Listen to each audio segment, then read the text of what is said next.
नमस्कार, महालक्ष्मी टैट में आप सबका स्वागत है। कैसे हो आज आप? आई होप आप सभी अच्छे होंगे, स्वस्थ होंगे, मस्त होंगे, डिवाइनली ब्लेस्ड होंगे, अपनों के साथ लाइफ को अच्छे से एंजॉय कर रहे होंगे, पॉजिटिविटी अपने अंदर और अपने लाइफ के अंदर अट्रैक्ट कर रहे होंगे। सो फ्रेंड्स, पहले जयकार लगाएंगे, पॉजिटिविटी लेंगे, बाद में हम रीडिंग देखेंगे।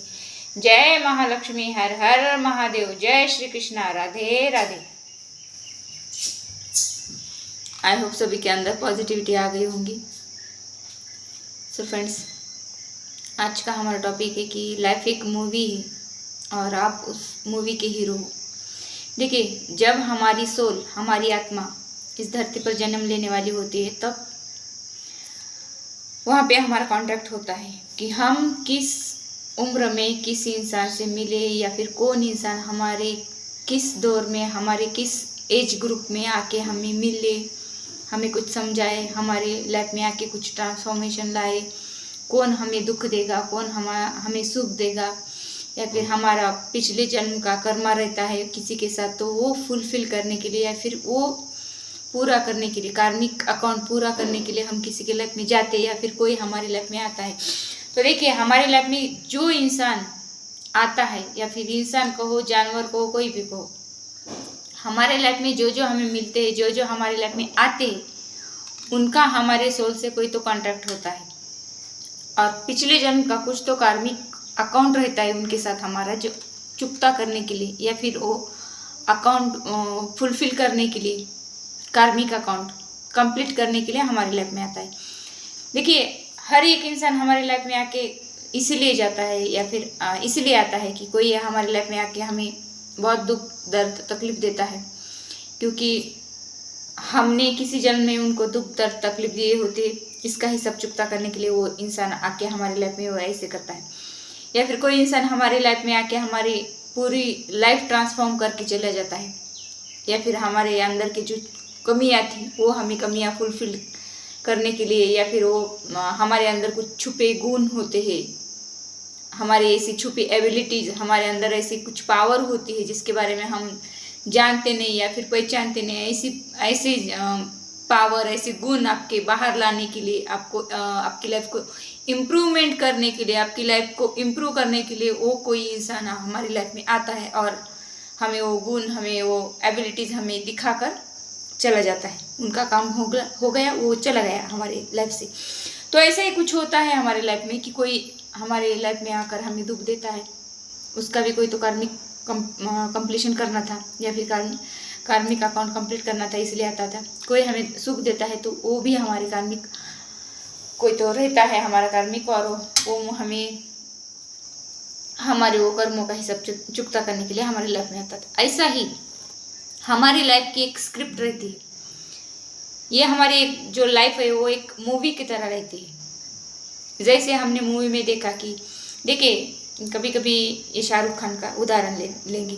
शाहरुख खान, किसी मूवी में झोपड़पट्टी वाला लड़का दिखाया जाता है, किसी मूवी में बहुत अमीर इंसान, किसी मूवी में कोई कुछ भी, ऐसे अलग अलग उनके रोल होते हैं। अलग अलग मूवी में अलग अलग रोल एक ही हीरो के जैसे होते हैं। वैसे ही हमारे सोल के हर जन्म में अलग अलग ऐसे कैरेक्टर होते हैं या फिर अलग अलग रोल होते हैं हमारे, जो हमें निभाने होते हैं।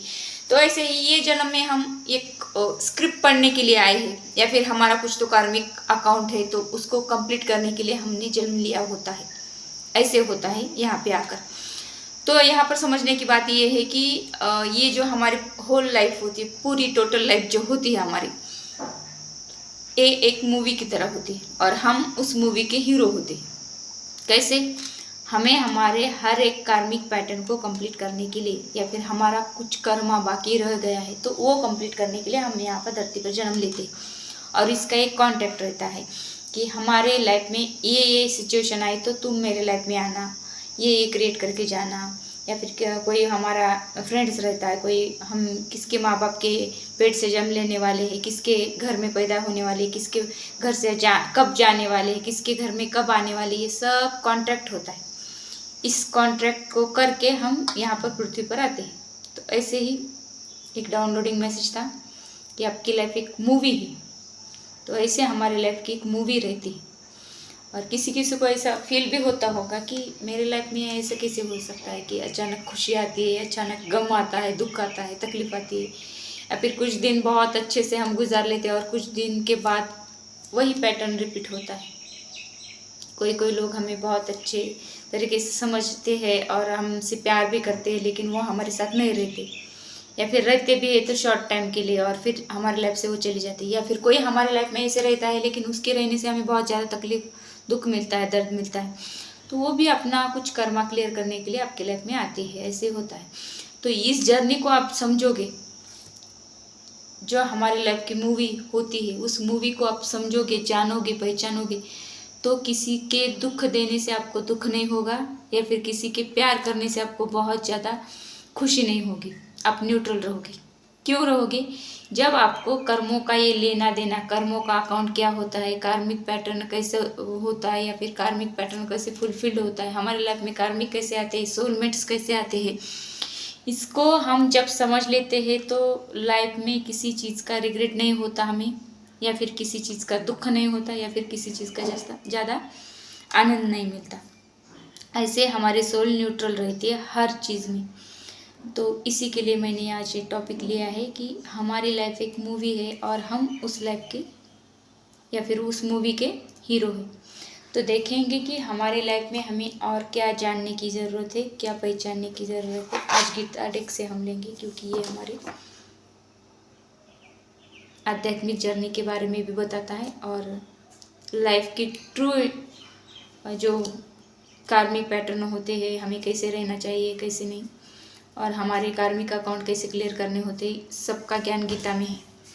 तो मुझे लगता है कि हर किसी को गीता सिर्फ पढ़नी नहीं चाहिए, वो अपनी लाइफ में अप्लाई करनी चाहिए। जब हम हमारे लाइफ में गीता अप्लाई करेंगे, ये सारा कर्मों का खेल हमें पता चलेगा। तो देखेंगे आज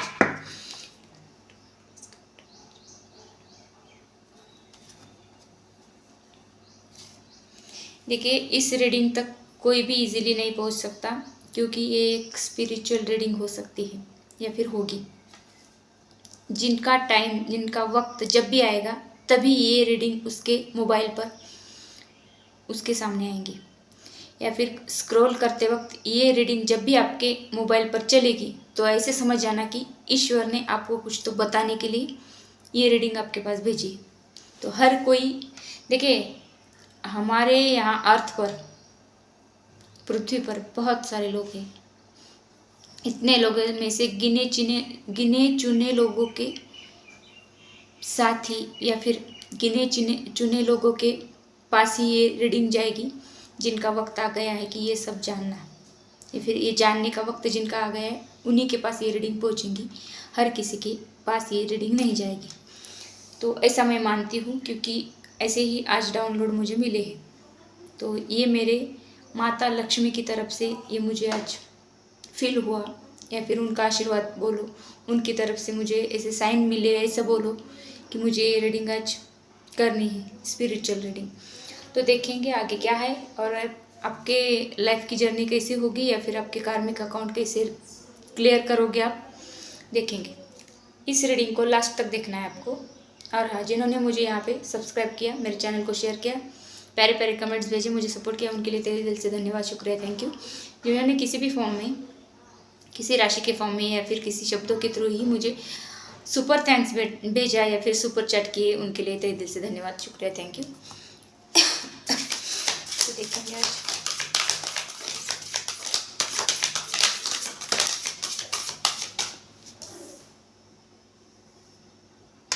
ट्रांसमिग्रेशन।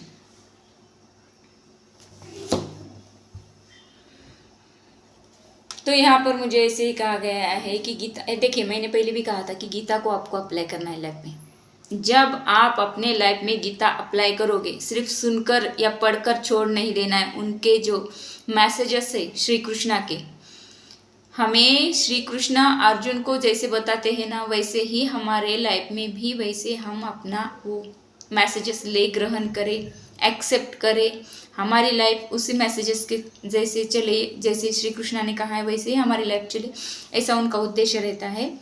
इसीलिए ये गीता लिख कर रखी है। गीता लिखने वालों ने यूं ही टाइम पास के लिए नहीं रखी लिखकर। आने वाली पीढ़ी उनको सही दिशा दिखाने के लिए, सही मार्गदर्शन के लिए, सही गाइडेंस के लिए वो गीता हमारे पूर्वजों ने, हमारे ईश्वर ने हमारे लिए रखी। तो यहाँ पर मुझे ऐसे ही लगता है कि हमारा ट्रांसफॉर्मेशन होगा जब हम हमारे लाइफ में गीता अप्लाई करेंगे, तब हमारे लाइफ के सुर ताल, हमारे जो कुछ भी है वो अपने सही रास्ते पर चलेंगे, या फिर हमारे कार्मिक पैटर्न भी क्लोज हो जाएंगे, फुलफिल्ड हो जाएंगे यहाँ पर, या फिर आगे जाकर ऐसे ही कार्मिक पैटर्न हमारे क्लियर हो गए। तो इसी के लिए हमें गीता ज्ञान अपनाना है और हमारे लाइफ में वो मैसेजेस अप्लाई करने हैं। गीता ज्ञान सिर्फ पढ़ने के लिए नहीं है, वो वैसे हमारी ज़िंदगी हमें बनानी है और उसी के मैसेजेस के थ्रू हमें आगे की जर्नी तय करनी है या फिर पूरी करनी है। ऐसे ही इस कार्ड से मुझे लगता है। जब आप अपने लाइफ में गीता ज्ञान अप्लाई करोगे या फिर गीता के मैसेजेस अप्लाई करोगे, तब आप एक टोटल अलग बॉडी में या फिर टोटल अलग पर्सनैलिटी में ट्रांसफॉर्म हो जाओगे। तो ये ट्रांसफॉर्मेशन आपको एक्सेप्ट करना है, यही इस कार्ड से मैसेज मिलता है। ट्रांसफॉर्मेशन आएगा आपके लाइफ में भी, आपके टोटल बॉडी में भी, आपके विचारों में भी। तो ऐसे ही ये आपका न्यू वर्जन होगा। जब आप गीता अप्लाई करोगे अपने लाइफ में तो आपका न्यू वर्जन क्रिएट होगा। तो इस न्यू वर्जन को आपको एक्सेप्ट करना है, ऐसे इस कार्ड में बताया गया।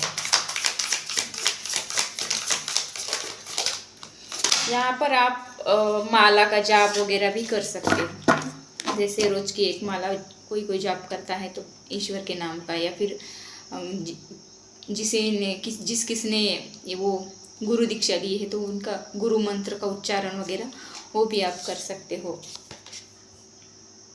देखिए यहाँ पर गणेश जी का कार्ड आया। गणेश जी क्या बताते हैं? गणेश जी बुद्धि के कारक हैं, हमें बुद्धि देने वाले, बुद्धि के देवता गणेश जी बहुत होशियार है। तो गणेश जी के कार्ड से हमें यही सीख मिलती है कि हमें हमारे बुद्धि का उपयोग स्पिरिचुअलिटी में भी करना है। ये साइंस के ऊपर का साइंस है।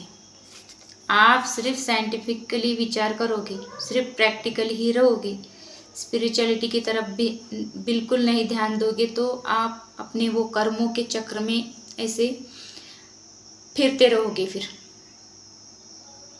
कर्मों के जाल में फंसते रहोगे। कब? जब आप सिर्फ और सिर्फ प्रैक्टिकली सोचोगे, या फिर सिर्फ आप साइंटिफिकली ही वहीं पर जाओगे, या फिर इस स्पिरिचुअलिटी की तरफ ध्यान नहीं दोगे, तब।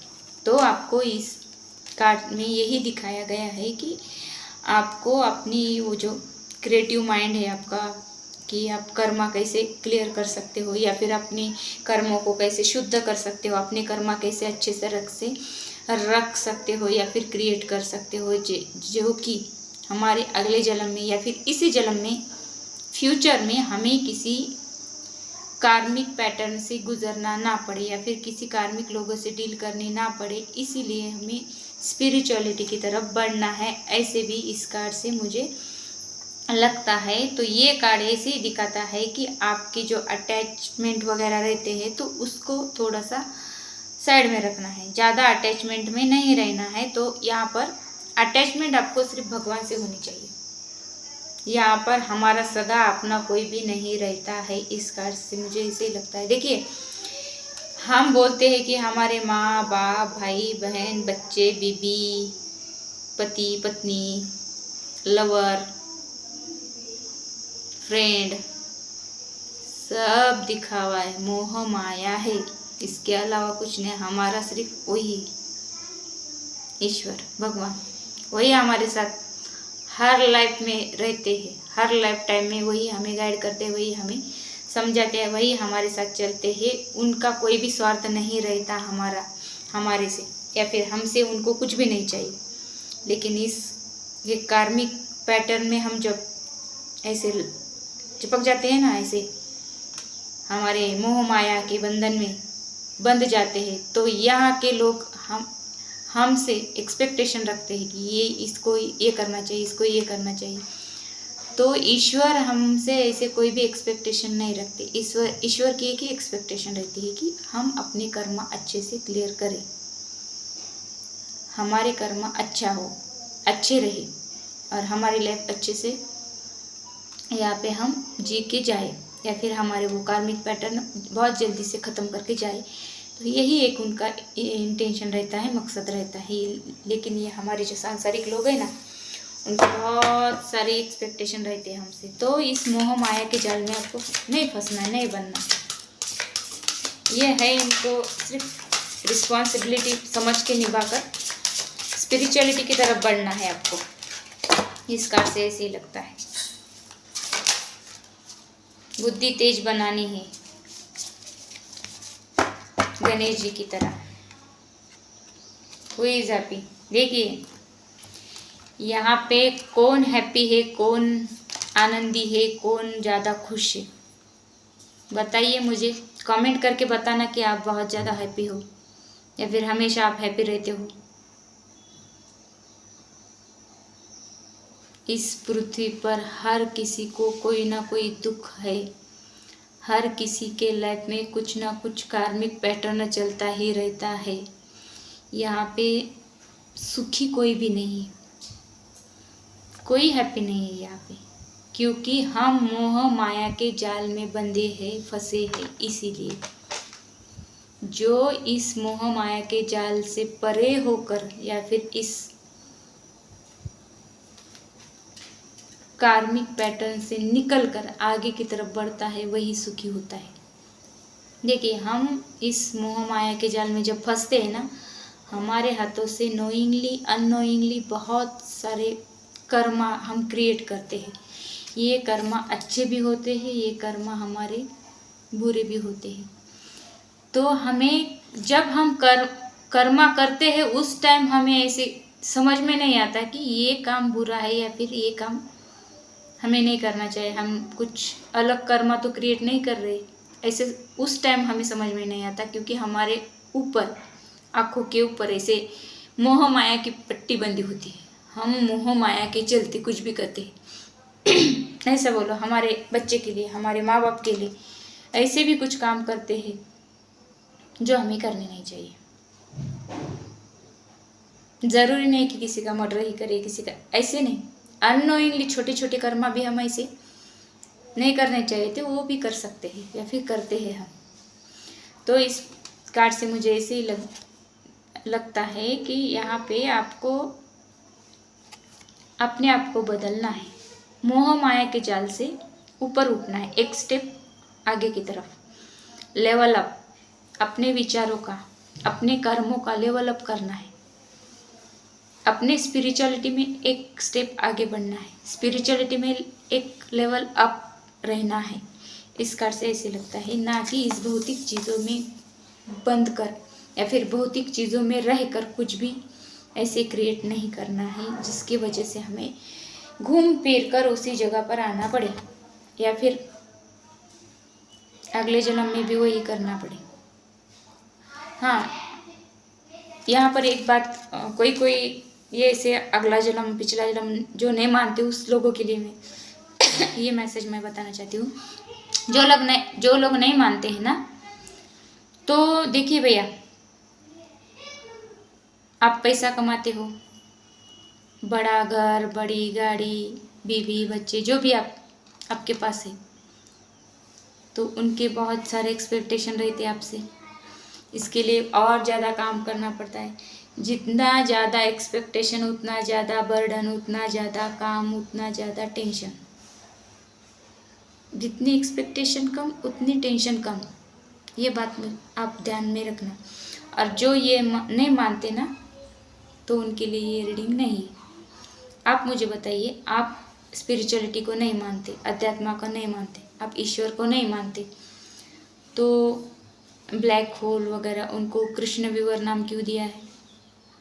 ठीक है। और दूसरा एक हार्शेमल घायली नाम का एक इंसान है, तो वो इंसान गर्भ से बाहर, माँ के गर्भ से बाहर बच्चे को ऐसे जन्म देने के वो पॉट बना रहे हैं। वो पॉट, वो 30,000 बच्चे पैदा करने के हिसाब से उन्होंने वो क्रिएट किए हैं। तो उनका वो उदाहरण देखिए कि उन्होंने हमारे वो महाभारत से वो कंसेप्ट ली है। जब वेद व्यास उन्होंने ये जो धृतराष्ट्र के वो 100 बच्चे थे, तो गांधारी के नेचुरली बच्चे नहीं हो रहे थे, उनके कुछ तो प्रॉब्लम थी बच्चे पैदा करने में। तो उन्होंने आशीर्वाद दिया कि आपके 100 बच्चे हो जाएंगे। तो उनका एक गर्भ 2 साल पेट में रह रहा, वो बाहर नहीं निकल रहा था। उन्होंने ऐसे बुक्की से वो गर्भ को डिस्ट्रॉय किया। और ऐसे कुछ कहानी है ये, मैं अब कहानी बताऊंगी, वो कहानी मुझे पूरी मालूम है, लेकिन बताऊंगी तो वीडियो बहुत लंबी हो जाएगी, पहले 20 मिनट हो चुकी है। तो उस कहानी से उन्होंने क्या किया, उन्होंने तो वरदान दिया था 100 बच्चे की माँ का। तो उन्होंने वो पॉट बनाकर ऐसे 100 बच्चे उनको क्रिएट करके या फिर वो जन्म दे के उन्होंने उनको दिए थे। ऐसे हर्षमल घायली नाम के एक इंसान वो ऐसे बच्चे तैयार करने के पॉट तैयार कर रहा है, और वो बोलेगा कि ये मैंने किया है, ये मेरा क्रिएशन, ये इनका नहीं, ये हमारे महाभारत के वेद व्यास का है। तो जो लोग इसको नहीं मानते उनके लिए ये उदाहरण है। तो आगे देखेंगे क्या है कि हमारे ग्रंथों में ऐसे लिखा है कि हमारे ईश्वर ने ऐसे करके रखा है। ईश्वर ने धरती पर जन्म लिए, इसके बहुत सारे सबूत हमारे पास है। जो नहीं मानते उनको राम सेतु के बारे में पता होना चाहिए। सर्च कीजिए नेट पर जाके, राम सेतु कब बंदा था, आज भी है। जो कृष्णा को नहीं मानते, द्वारका नगरी पानी में डूबी थी, वहाँ के भी अवशेष मिले, वहाँ के भी सबूत मिले, वहाँ कर जाकर देख लीजिए आप। जो ईश्वर को नहीं मानते उनके लिए, जो मानते उनके लिए बहुत अच्छा है। रियलिटी है, सच है, मानना चाहिए। और उन्होंने यहाँ आकर हमें सिर्फ अच्छाई ही सिखाई है। हर धर्म ग्रंथ में सिर्फ अच्छाई दिखाई है। यहाँ पे किसी भी धर्म ग्रंथ में ऐसे नहीं लिखा है कि धर्म के आधार पर किसी को मारो पीटो कुछ भी करो। पहलगाम के एग्जाम्पल से आपको पता चला होगा, धर्म पूछ कर मारना। किसी ग्रंथ में नहीं लिखा है कि आप किसी स्पेसिफिक धर्म को, उनके धर्म के आधार पर उनको मारो। तो ऐसे मेंटालिटी के लोग गलीच तुच्छ, जितना भी बोलो वो कम पड़ेगा उनके लिए। हम उसके बारे में नहीं बोलेंगे क्योंकि उनका कर्मा वो भुगतेंगे। सुप्रीम सोर्सेस देखिए, यहाँ पर श्री कृष्ण कण कण में ही विराजमान है। यहाँ पे किसी भी फॉर्म में आप देखो, यहाँ पे पेड़ पौधों में श्री कृष्ण है, हमारी मिट्टी में श्री कृष्ण है, हमारे पशु पक्षी पंछी इंसान, हर एक के दिल में, हर एक के सोल में, हर एक के आत्मा में श्री कृष्ण का अंश है। तो यहाँ पर ऐसे ही कहा गया कि हर एक जीव जंतु में आप कृष्ण को देखिए, आप अपने ईश्वर को देखिए, ना कि उस इंसान को। कोई इंसान गलत हो सकता है ऐसा नहीं है, गलत इंसान नहीं होता, गलत इंसान का टाइम होता है, गलत इंसान के वो किए वाले संस्कार होते हैं। इंसान कभी भी गलत नहीं होता, इस बात को आपको ध्यान में रखना है। तो यहाँ पर मुझे यही लगता है कि यहाँ पर जो भी आपको ईश्वर ने दिया है, आपके पास जो भी है, तो उनके लिए उनका ग्रेटिट्यूड, उनके आभार पे करना है, आभार मानना है, आभारी व्यक्त करने हैं ईश्वर को। और जहाँ तहाँ हर एक चीज़ में आपको ईश्वर को फील करना है। ईश्वर नंगी आंखों से नहीं दिखते, उनको फील किया जाता है। जब आप हर जीव जंतु में, इंसान में ईश्वर को फील करोगे, तब उनके एग्जिस्टेंस का, उनके होने का आपको पता चलेगा। इस कार्ड से मुझे ऐसे ही लगता है। तो ये थी रीडिंग लंबी हो गई है। कोशिश कीजिए कि रीडिंग को कंप्लीट देखें या फिर पूरा देखने की। तो जिनको भी मुझसे पर्सनल रीडिंग चाहिए वो मुझे मेरे व्हाट्सएप नंबर पे कांटेक्ट कर सकते हैं, लेकिन सिर्फ रीडिंग के लिए मैसेज करने हैं और कुछ मैसेज सेंड नहीं करने हैं। यहाँ पे एक रिक्वेस्ट है। तो मिलते हैं अगली रीडिंग में, तब तक के लिए बाय, टेक केयर।